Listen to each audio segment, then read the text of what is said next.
축복합니다. 우리 사랑하는 동성교회 성도 여러분, 오늘 우리에게 주시는 이 하나님의 말씀으로 저와 여러분의 삶에 은혜의 강물이 흘러 넘치시기를 축복합니다. 우리는 다윗과 골리앗 이야기를 떠올릴 때에 용감한 소년이 자기 힘으로 거인을 쓰러뜨린 이 영웅담을 먼저 생각합니다. 그런데 오늘 성경이 우리에게 들려주는 이야기가 이 한 소년의 특별한 용기보다는 그의 평범한 오늘 속에서 일하고 계셨던 그 하나님의 승리에 대한 증언이라면 이 이야기는 전혀 다르게 들릴 것입니다. 지난주 우리는 일상의 오늘을 함께 묵상했습니다. 하나님께 선택받았음에도 삶의 자리는 달라지지 않았고 또 다윗은 여전히 수금을 들고 평범한 하루를 살아가고 있었다. 그러나 그 일상은 멈춰있는 시간이 아니었다고 하나님은 그 변하지 않는 오늘 속에서도 이미 일하고 계셨음을 묵상을 하였습니다. 그리고 이번 주 수요 기도회에서는 우리는 또 하나의 질문 앞에 섰습니다. 전쟁은 끝났는데 우리는 아직 싸우고 있는 것은 아닐까? 하나님은 이미 싸우셨고 이미 길을 여셨는데 우리는 여전히 모든 책임을 혼자 짊어진 채 긴장하며 살아가고는 있지는 않은지 우리 자신을 한번 되돌아 보았습니다. 오늘 우리가 만나는 말씀은 바로 이 두 질문이 만나는 자리에서 시작이 됩니다. 하나님께서 함께 하시는 이 일상이 어떻게 승리의 오늘이 되는가? 사무엘상 17장은 다윗과 골리앗의 이야기로 너무나도 잘 알려져 있습니다. 그러나 이 이야기는 용기의 이야기도 우리 인간의 믿음을 시험하는 이야기도 아닙니다. 이 이야기는 이미 하나님이 일하고 계셨던 일상이 어느 날 갑자기 승리의 자리로 드러나는 그 순간에 대한 증언입니다. 오늘 우리는 다윗이 어떻게 싸웠는지를 보려고 하지 않습니다. 대신 하나님이 이미 어떻게 싸우고 계셨는지, 그리고 그 하나님 안에서 다윗의 오늘이 어떻게 승리의 오늘이 되었는지를 함께 바라보려고 합니다. 사랑하는 동성교회 성도 여러분, 사무엘상 17장의 전투는 겉으로 보기에는 매우 단순합니다. 이스라엘과 블레셋, 소년 다윗과 거인 골리앗, 약한 자와 강한 자의 싸움처럼 보입니다. 그러나 성경은 이 전쟁을 힘의 균형이 맞는 싸움으로 그려주지 않습니다. 처음부터 이 전쟁은 이미 기울어져 있던 전쟁이었습니다. 블레셋은 철로 무장한 군대였고 이스라엘은 두려움에 사로잡힌 군대였습니다. 골리앗은 싸움을 걸어왔고 이스라엘은 응답하지 못합니다. 성경은 분명히 말합니다. 사무엘상 17장 11절 말씀 우리 함께 찾아서 함께 읽겠습니다. 사무엘상 17장 11절 말씀입니다.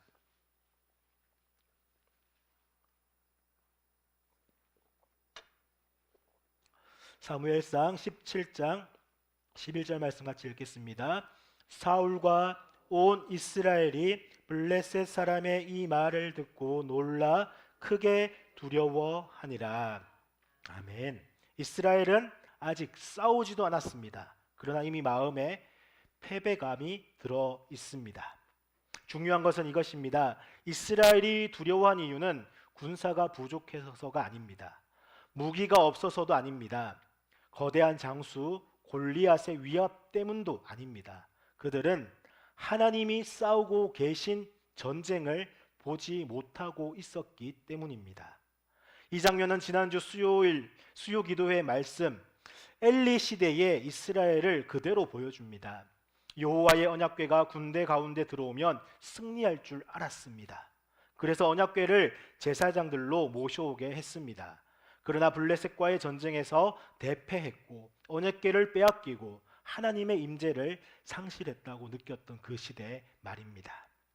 사울 왕의 통치기도 마찬가지였습니다. 하나님은 여전히 그들의 하나님이셨지만 그들은 더 이상 하나님을 전쟁의 주인으로 기억하지 못하고 있었습니다. 앞선 미스바에서의 에벤에셀의 하나님을 말입니다. 그래서 그들의 시선은 하나님이 아니라 골리앗에게 고정되어 있었던 것입니다. 그래서 놀라 크게 두려워했습니다. 이미 전쟁을 하기도 전에 패배했습니다. 사랑하는 농성교회 성도 여러분, 이것이 바로 이 전쟁의 첫 번째 특징입니다. 이 전쟁은 누가 더 강한가의 싸움이 아니라 누가 전쟁의 주인으로 인식되고 있는가의 싸움이었습니다. 이스라엘은 겉으로 보이는 상황을 보았습니다. 너무나 거대해서 도저히 이길 수 없을 것 같은 이 골리앗의 모습에서 하나님을 전쟁에서 밀어내고 있었던 것입니다. 그리고 바로 이 자리에 한 사람이 등장합니다. 그는 군인이 아니었고 전투를 위해 나온 사람도 아니었습니다. 그는 단지 아버지의 심부름으로 형들에게 음식을 가져온 한 소년이었습니다. 다윗의 등장은 전략적 투입도 아닙니다. 영웅의 등판도 아닙니다. 이것은 하나님이 이미 움직이고 계셨다라고 하는 신호입니다. 전쟁의 중심에 있던 사울이 아니라 전쟁과 아무 상관없어 보이는 자리에서 하나님의 시선은 다윗을 향해 있었습니다. 그리고 이 순간부터 이 전쟁은 사람들이 생각했던 전쟁이 아니라 바로 하나님이 준비하신 전쟁으로 성격이 바뀌기 시작합니다. 우리 사랑하는 농성교회 성도 여러분, 사무엘상을 읽다 보면 16장 이후 갑자기 사무엘상 17장은 조금 이상한 자리로 등장을 합니다. 이미 16장에서 다윗은 기름 부음을 받았고 사울 곁에서 수금을 타며 왕의 궁정에 들어온 인물입니다. 그런데 17장에 오면 다윗은 다시 아무도 모르는 소년처럼 등장하고 사울은 그를 처음 보는 사람처럼 묻고 있습니다. 사무엘상 17장 55절과 56절 그리고 58절에 사울이 다윗에 대해서 마치 모르는 사람처럼 묻고 있습니다. 58절 말씀 우리 함께 같이 읽겠습니다. 사무엘상 17장 58절 말씀입니다.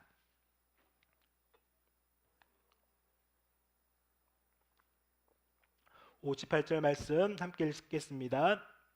사울이 그에게 묻되 소년이여 누구의 아들이냐 하니 다윗이 대답하되 나는 주의 종 베들레헴 사람 이새의 아들이니이다 하니라.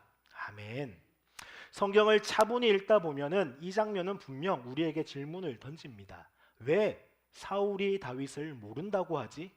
16장에서 이미 만났을 뿐만 아니라 병기든 자로서 삼고 다윗을 사랑했다라고 했는데, 그리고 갑자기 54절에는 예루살렘이 등장합니다. 당시 예루살렘은 이스라엘이 정복하지 못한 도시였고 다윗이 왕이 된 다음에 정복했던 도시입니다. 마치 다윗이 예루살렘에 살고 있는 그 후대의 이야기를 알고 하는 것처럼 보입니다. 더욱이 성경의 다른 본문들은 이 질문을 피하지 않습니다. 사무엘 하와 역대상은 골리앗을 죽인 인물로 엘하난을 언급합니다. 그래서 우리는 묻게 됩니다. 그렇다면 정말 다윗이 골리앗을 죽였는가? 우리 사랑하는 농성교회 성도 여러분, 성경은 일부러 이 어색함을 남겨두었습니다. 정확한 역사 재현보다 신학적 메시지가 목적이었기 때문입니다. 사무엘상 17장이 정경 안에 남아있다라고 하는 사실은 이 이야기가 어떠한 신학적 목적을 위해서 다시금 들려지고 있다라는 뜻입니다. 그리고 이 이야기를 가장 절실하게 다시 읽었던 공동체, 왕을 잃은 공동체였습니다.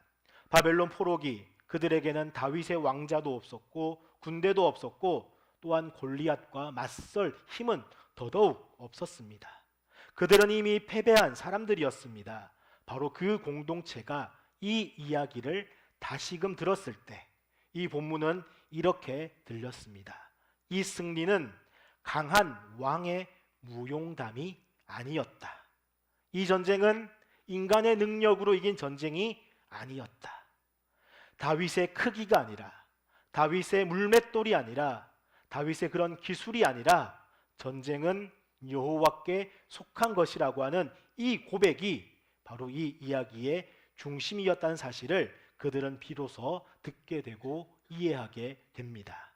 그래서 사무엘상 17장은 다윗을 영웅으로 만들기 위해 삽입된 이야기가 아니라 왕이 사라진 이후에도 하나님은 여전히 하나님의 방식으로 싸우신다는 사실을 선포하기 위해서 이 자리에 남아있는 이야기입니다.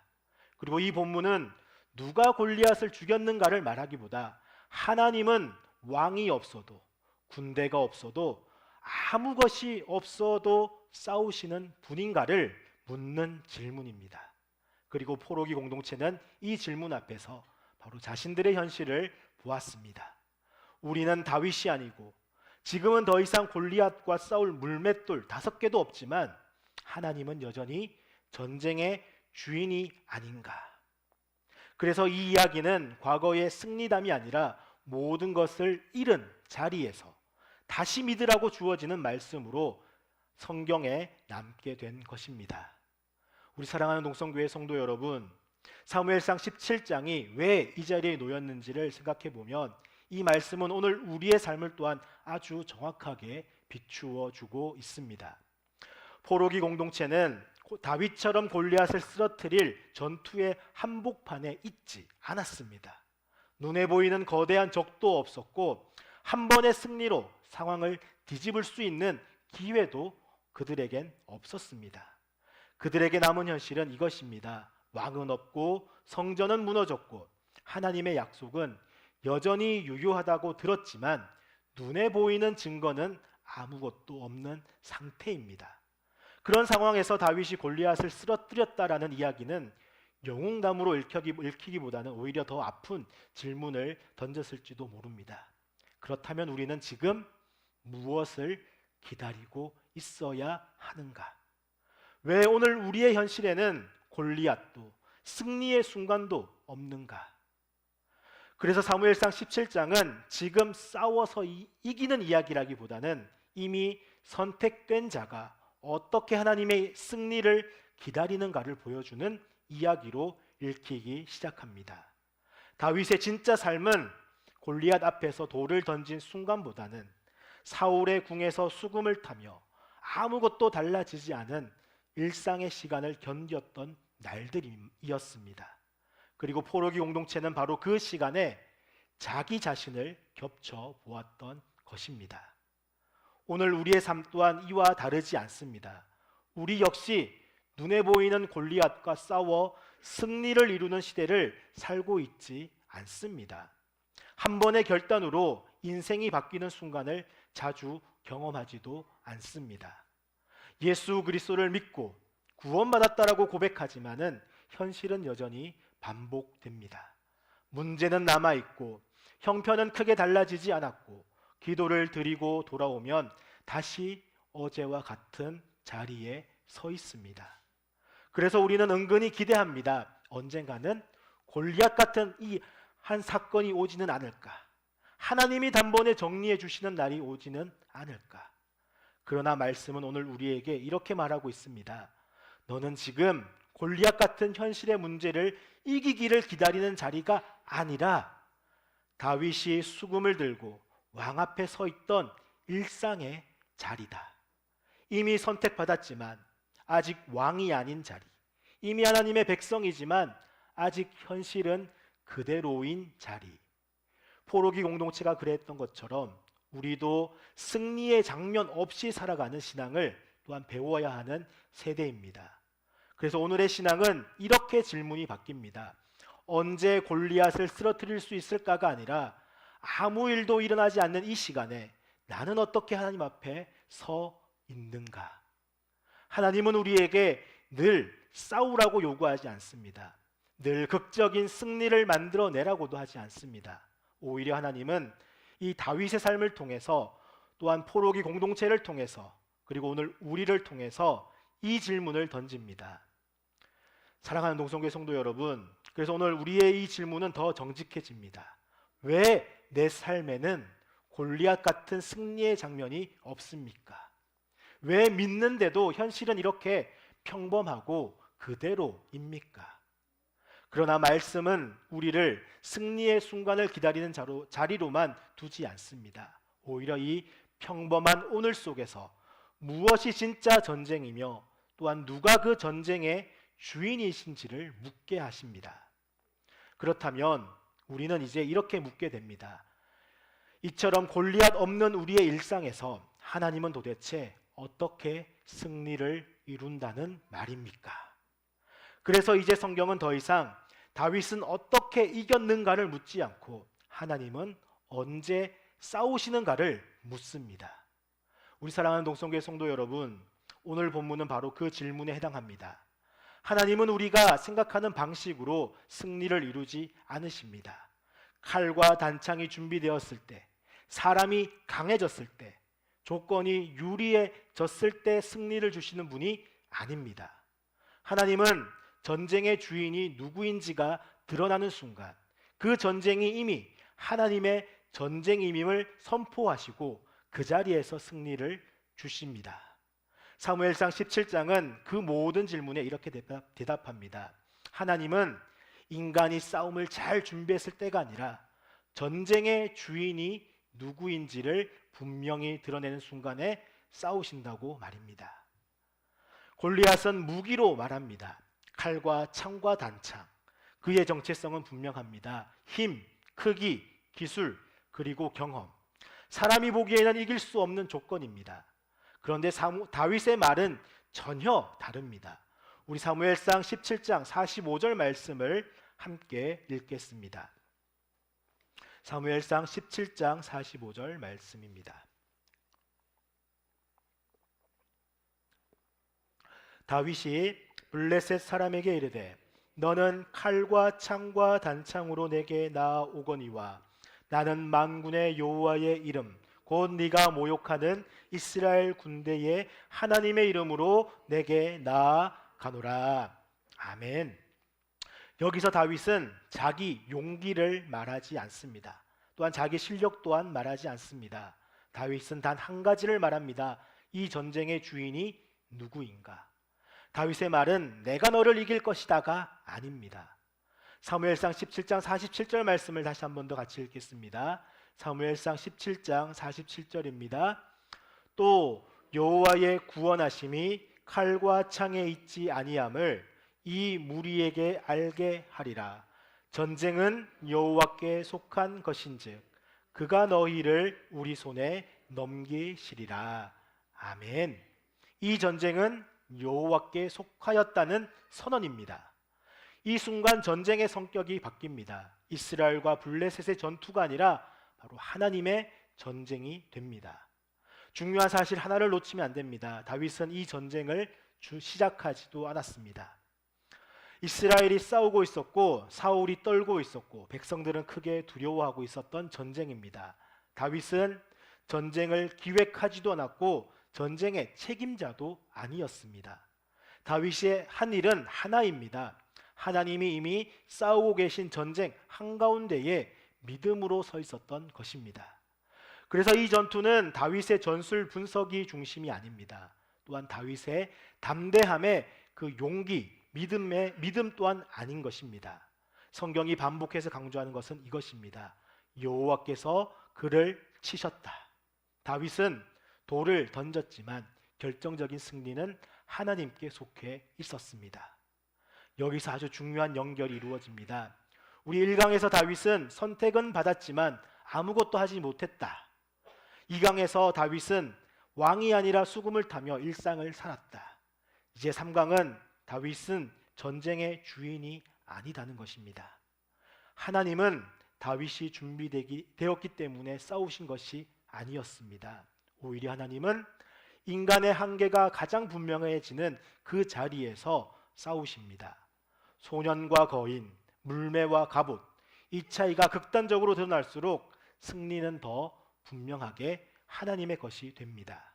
그래서 이 전쟁은 인간의 성공 사례가 아니라 바로 하나님의 방식 선언인 것입니다.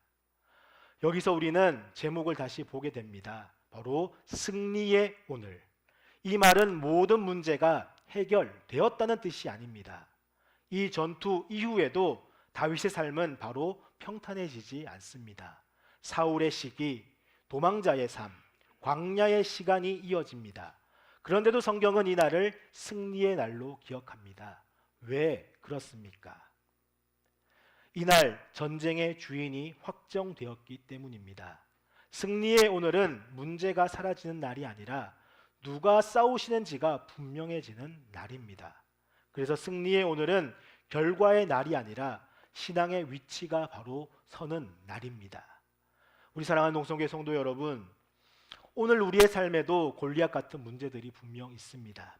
크기만 보면 도저히 이길 수 없어 보이는 그런 현실, 아무리 기도해도 작아지지 않는 문제들. 그러나 오늘 이 말씀은 우리를 이렇게 소개합니다. 네가 이길 수 있느냐가 아니라 이 전쟁이 누구의 것인가를 보라는 것입니다. 하나님은 우리가 더 강해질 때까지 기다리지 않으십니다. 우리가 완벽해질 때까지 전쟁을 미루지 않으십니다. 하나님은 이미 우리를 위해 전쟁을 시작하셨고 우리를 그 승리 안으로 부르십니다. 그래서 오늘의 승리는 싸움을 더 열심히 하겠다는 결심이 아니라 이 고백으로 충분합니다. 이 전쟁은 여호와께 속한 것입니다.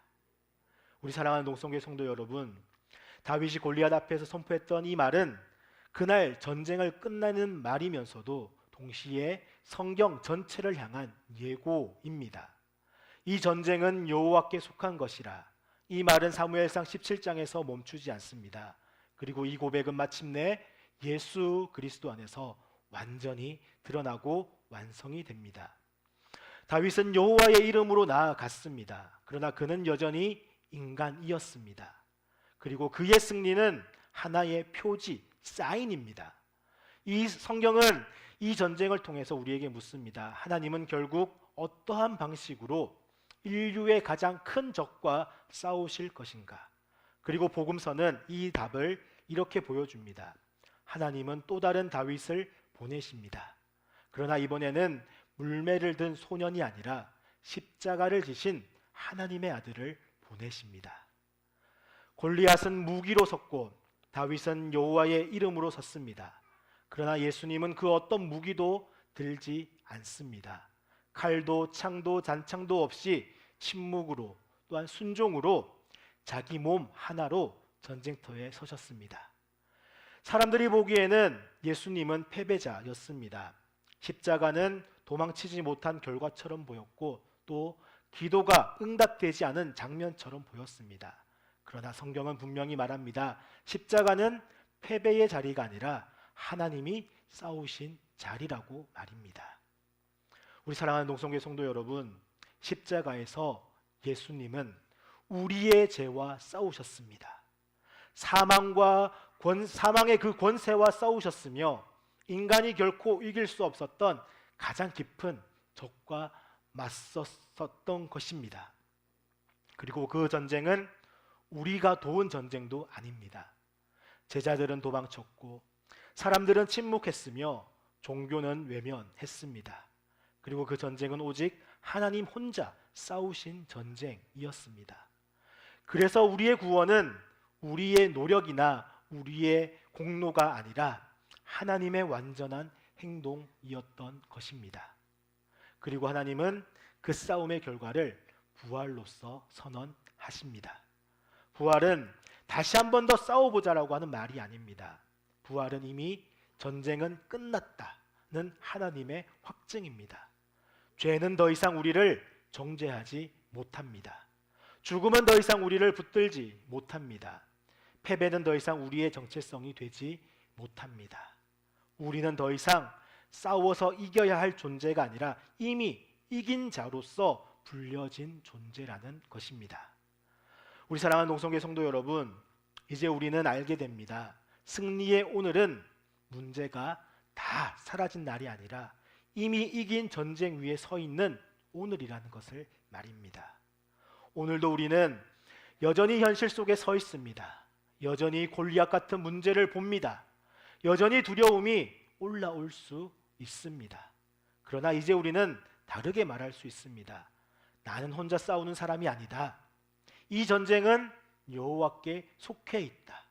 그리고 그 전쟁은 예수 그리스도 안에서 이미 끝났다. 이것이 복음입니다. 우리 사랑하는 농성교회 성도 여러분, 오늘 이 말씀은 우리에게 새로운 싸움을 요구하지 않습니다. 더 강해지라고 말하지도 않고 더 용감해지라고 우리의 등을 떠밀지도 않습니다. 성경은 오늘 전혀 다른 선언을 합니다. 전쟁은 이미 끝났다는 선언입니다.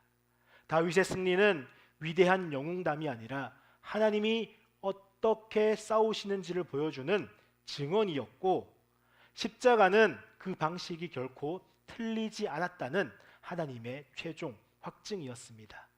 그래서 우리는 싸워서 이겨야 할 사람들이 아니라 이미 이긴 전쟁 위에 서 있는 사람들입니다.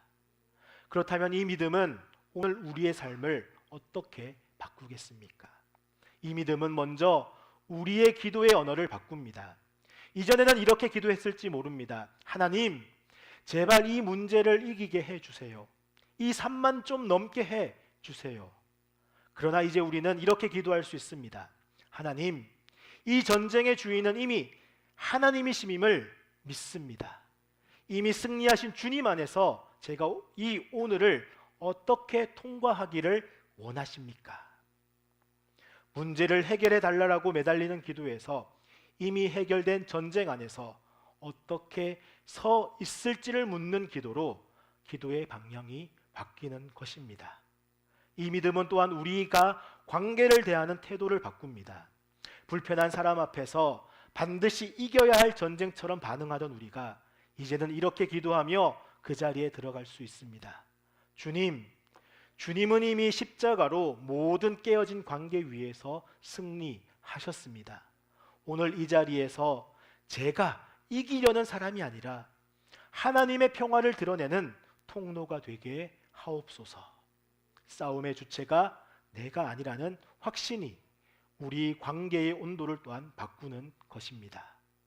우리 사랑하는 동성교회 성도 여러분, 오늘도 우리는 이 예배 후 각자의 자리로 돌아갑니다. 일상은 여전히 바쁘고 현실은 여전히 쉽지 않으며 눈앞의 골리앗은 사라지지 않았을 수도 있습니다.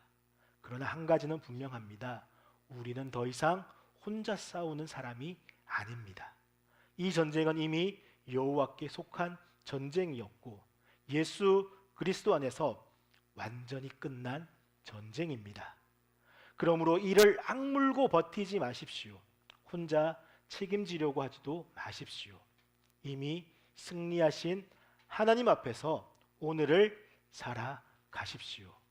저와 사랑하는 동성교회 성도 여러분의 삶 가운데 칼과 단창이 아니라 여호와의 이름으로 서는 담대함이, 오늘 우리는 골리앗을 쓰러뜨리러 나가는 것이 아니라 이미 끝난 전쟁 위에서 예수 그리스도의 평화를 들고 세상으로 보내심을 받습니다. 이미 승리하신 예수 그리스도 안에서 오늘을 평안으로 살아내는 승리의 오늘의 은혜가 가득하기를 축복합니다. 기도하겠습니다.